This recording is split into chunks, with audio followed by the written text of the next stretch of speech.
You know, I'm something of an exorcist myself. For example, I can make these spirits disappear. Something I definitely needed right after watching this film. Don't be scared. We've met before. What's better than one exorcism? Well, two exorcisms, of course. Director David Gordon Green is making 3 new Exorcist movies, starting with Exorcist Believer. The story revolves around 2 girls who disappear in the woods and come back with no memory, but loads of creepy behavior. Leslie Odom Jr. plays a concerned father and seeks out the help from Chris McNeil. Remember her? Take that, William Friedkin. I usually like pointing out the good and the bad in a film, but this time it's really hard to find any good because not only is The Exorcist one of my favorite horror movies, it's one of my favorite movies, period. So comparing these 2 films is inevitable, so hold on to your butts. One of the reasons I love the original movie is because it had this raw documentary-style drama feel with almost no score. It had so much atmosphere and it was shot very matter-of-fact, which made it seem real and creepy. And of course the performances were outstanding. For me, Ellen Burstyn made the film so much more believable with her performance. Did you see her or not? She's acting like she's f***ing out of her mind, psychotic, like a split personality or... And in the first 25 minutes of this movie, there's no score, and the family drama plays out very realistically. And at first I thought, okay, well, this seems promising.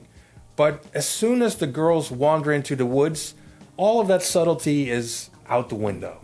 One of the issues I had was with the age of the young actresses. Linda Blair was 14 at the time of The Exorcist, playing a 12-year-old girl. These girls are around 16 and playing 13-year-olds. And the problem is, teenagers these days act a lot more mature than they did in the 70s. So it doesn't really click.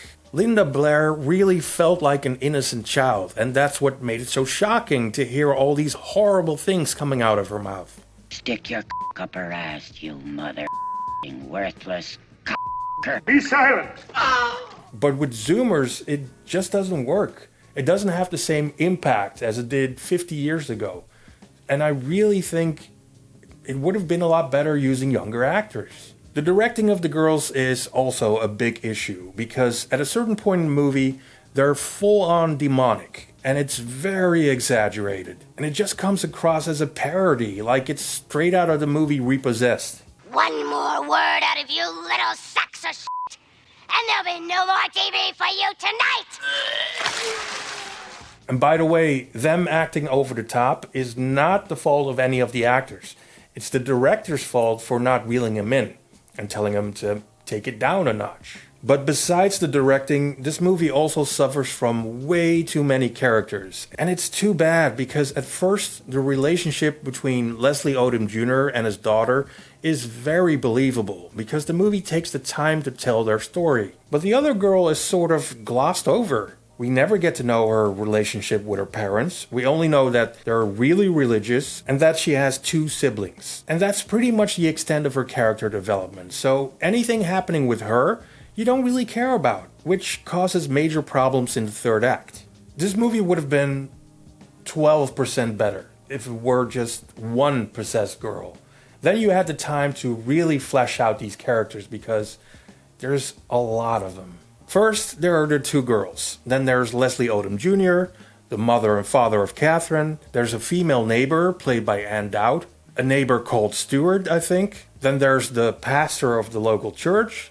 A priest, a Haitian woman who does root work, and then there's Ellen Burstyn's character Chris McNeil, who wrote a book about her experience with Reagan. Who, by the way, I don't blame for being in this movie. Apparently she said no a whole bunch of times, and they kept offering her more money. And eventually she asked for a scholarship program for talented film students. And I think they will get their money's worth with this one. So nothing bad about Ellen Burstyn. She's the one good thing about this film, but it's not a good script, and she had nothing to work with.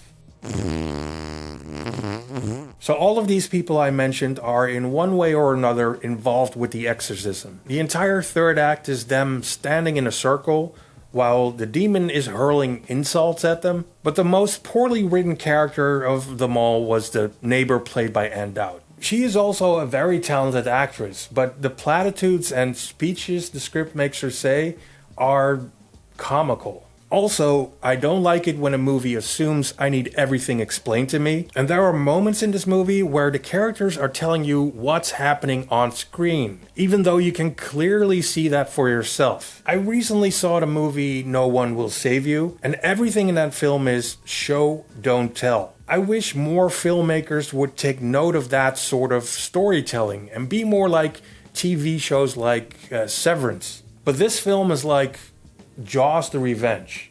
It's a pointless sequel to a classic movie with a terrible script, and one of the actors got paid handsomely because they're actually a movie star. The budget for the sequel was low, which is a good thing, but Universal paid something like $400 million for the rights of The Exorcist, so if this movie doesn't do well, this might end up as a very expensive mistake. All in all, I thought this was just one of those generic exorcism movies that try to capitalize on the word exorcism. There are dozens of them. The only good sequel to the original film is still William Peter Blatty's Exorcist 3, also known as Legion. That movie is outstanding, and you should definitely see it if you haven't already. I love it so much, I even made a trailer for it. But I cannot recommend The Exorcist Believer, even with the power of Christ compelling you.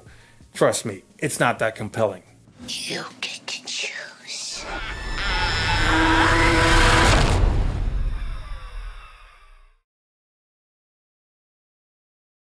I know what you want to ask, but the answer is a spoiler, so...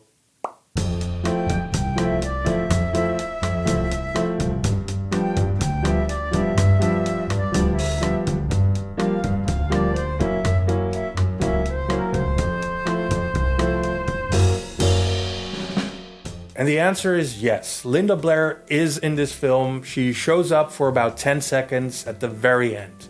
So, and she looked good. Still, turning heads.